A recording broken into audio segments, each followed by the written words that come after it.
आप देख रहे हैं मलिक न्यूज 24, नजर सच खबर पर। भोपाल में बाजारों के संचालन समय और कानून व्यवस्था को लेकर एक बार फिर बहस तेज हो गई है। आलोक शर्मा ने शहर में अलग अलग बाजारों में नियम लागू होने पर सवाल उठाते हुए इसे दो तरह का कानून बताया। सांसद ने कहा कि उन्होंने कई बार संजय कुमार का ध्यान आकर्षित किया। उन्होंने पुलिस कमिश्नर के कार्यों की सराहना करते हुए कहा कि उनके नेतृत्व में गश्त बढ़ी है और कानून व्यवस्था सुधारने के प्रयास हो रहे हैं। हाल ही में कोतवाली क्षेत्र में भी पुलिस की सक्रियता देखी गई। शर्मा ने कहा कि शहर के अधिकांश प्रमुख बाजार जैसे new market, 6 number market, 10 number और बरखेड़ा रात 10 बजे तक बंद होते हैं, लेकिन कुछ क्षेत्र में अभी तक दुकानें खुली रहती हैं। इसमें काजी कैंप, रॉयल मार्केट, इतवारा, बुधवार और लक्ष्मी टॉकीज है। उन्होंने आरोप लगाया कि देर रात तक खुली रहने वाली दुकानों के कारण न सिर्फ ट्रैफिक जाम की समस्या बढ़ती है बल्कि अपराध की संभावनाएं भी।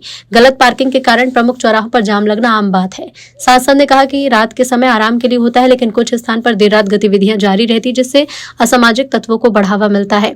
उन्होंने मांग की है कि सभी बाजारों के लिए एक समान नियम लागू किया जाए और सख्ती से पालन कराया जाए। साथ ही उन्होंने जिला प्रशासन से पुराने आदेश की समीक्षा और जांच की मांग की। उनका कहना है कि संविधान और तय गाइडलाइन के अनुसार ही कार्रवाई होनी चाहिए। देखिए, लगातार भोपाल के ट्रैफिक व्यवस्था व्यवस्थित हो, इसके लिए मैं हर महीने में मीटिंग करता हूं।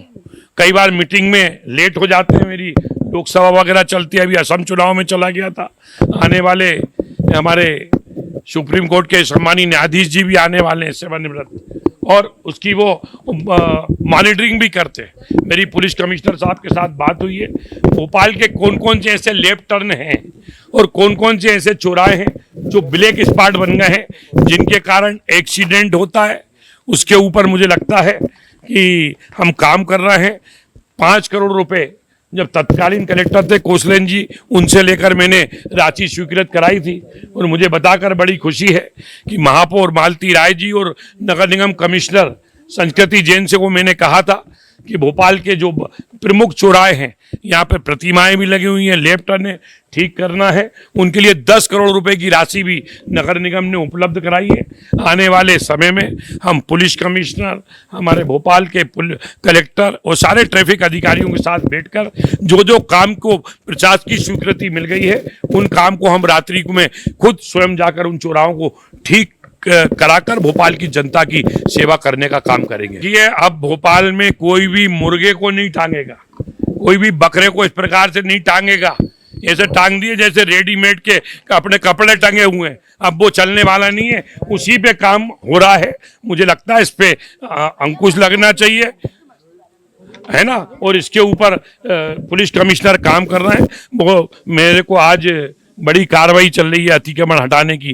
कलेक्टर भोपाल से भी मेरा समय था, आज मैं दिल्ली जा रहा हूं, परसों लौटूंगा। कलेक्टर भोपाल से भी मेरी लगातार चर्चा हो रही है, और मैं फिर कह रहा हूं कि अब भोपाल का जो बड़ा तालाब है, इस शहर की लाइफलाइन है, इस शहर की जीवन रेखा है।